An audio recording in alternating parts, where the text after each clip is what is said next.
Ito yung mukha niyang pagod na siya sa inakyat niya, kalahati pa lang guys. Samahan niyo kami guys.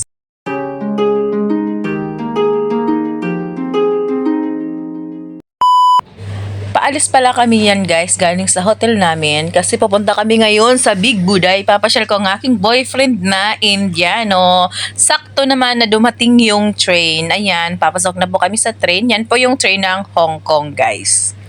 Galing kami Kuai Hin, nag-interchange kami dyan sa Liking, then Tongchong po. Ayan po, paigsit na po kami sa Tongchong.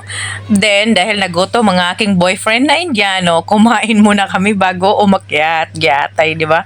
Ayan, ang in-order niya guys is chicken curry. Ako naman is yung pork chop. Baked pork chop pala. Yan, good daw for the video. Good. But he don't like. Ayan guys, papunta na kami sa bus number 23 po sa Tongchong. Kung gusto nyo pong pumunta sa Hong Kong at pumunta sa Big Buddha. Bus 23 lang po. Tongchong exit B. Ayan po, nakarating na po kami. Naglalakad-lakad na. Hi pa, hi daw siya dyan.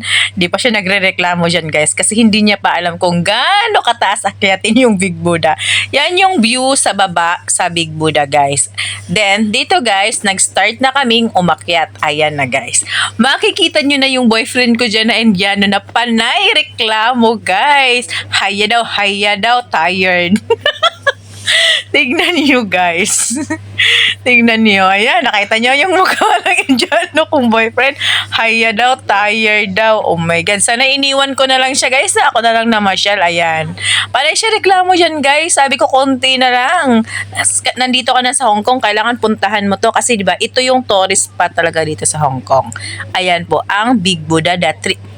Yung 360 po na hindi po kami sumakay doon. Nag-bus lang po kami kasi medyo mahal. Pag umakay kayo doon sa cable car na 360 is 250 po, yung glass na po siya. Ayan po yung sa taas ng Big Buddha. Ayan po si Buddha. Hi, Buddha! Ayan po yung kabuuan ng Buddha. Pwede po kayo pumasok doon sa loob ng Buddha, guys. Kaso, bawal po ang video. Kaya, hindi po ako nag-video. Ayan po yung boyfriend ko dyan. Panay reklamo siya na video ko daw yung paligid kasi daw maganda yung view. Yung bundok na yan, guys, is naakyat ko na yan. Yun yung tinatawag na Lantau Peak. Marami pong bundok dyan na pwedeng akyatin sa sa Lantau Peak. Yan pong likod ng Big Buddha. Nakita niyo po yung maliit na pinto, yun po yung mga marami po kayo makikita about history of Buddha. Yan. Yung mga bundok diyan guys na akyat ko na yan. Merong bundok diyan na ang pangalan is North Haven Gate, Middle Dog Teeth, and then Tiger Roar, and then the Lantau Peak. Ang ganda diyan guys sa bundok. Alam nyo guys, yung 4 na bundok na yun, inakyat ko ng isang araw lang, 8 hours. Pero pag kinabukasan, di ka na makalakad. Yan yung view sa baba guys. Di ba ang ganda? Alam nyo guys, pagod pero sulit. Ayan, pababa na kami yan guys. Kasi nga, medyo hapon na rin. Kasi late na rin kami pumunta dyan. Kaya, ayan po, pababa na kami. Kaya, grabe, sobrang pasalamat ng boyfriend kong Indiano guys. Kasi na uuwi na. Ayan guys, ano yan, yung makikita nyo mga souvenir. Pwede po kayong bumili kung may pera kayo. Kami kasi wala kami pera. Kaya, hindi na kami bumili. Binidyohan ko na lang guys. Ito na yung labas. Ang ganda, nag-picture-picture kami dyan guys. Kung makikita nyo yung parang arcade dyan, meron pa yan doon. Kaso hindi na kami pumunta doon kasi pagod na kami. Nakikita nyo guys, ayan o. Pwede kayo mag-picture dyan yan. Ayan. Pwede kayo mag-picture doon. Pwede pa kayong pumunta doon. Tapos pwede pa rin kayong yung side na yung right side na doon. Pwede pa din kayo pumunta. Marami pang view guys pero hindi na kami pumunta.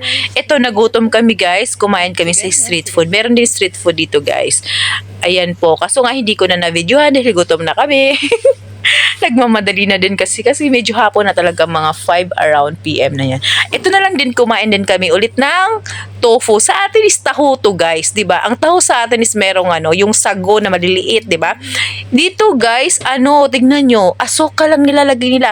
Hindi ko alam kung anong tawag sa asukal na to guys, yung kulay orange. Ang sarap guys, grabe. Sobrang sarap. Ayan, tignan nyo guys, oh. Yan, isang ganyan lang. Yan lang guys. Yung Yung taho na yan at saka yung asukal yan, grabe ang sarap guys. Kung kahit araw-araw ko siyang kainin ng sarap. Ayan, pinatry ko sa kanya kung anong lasa. For the video, okay. Hindi talaga yung nagustuhan guys, kaya ako ang umubos guys. Kaya 2 mangkok yung nakain ko guys. Sabi ko sana isa na lang in-order ko. Ayaw mo pala. Ayan, pauwi na kami guys. Papunta na kami ng bus station.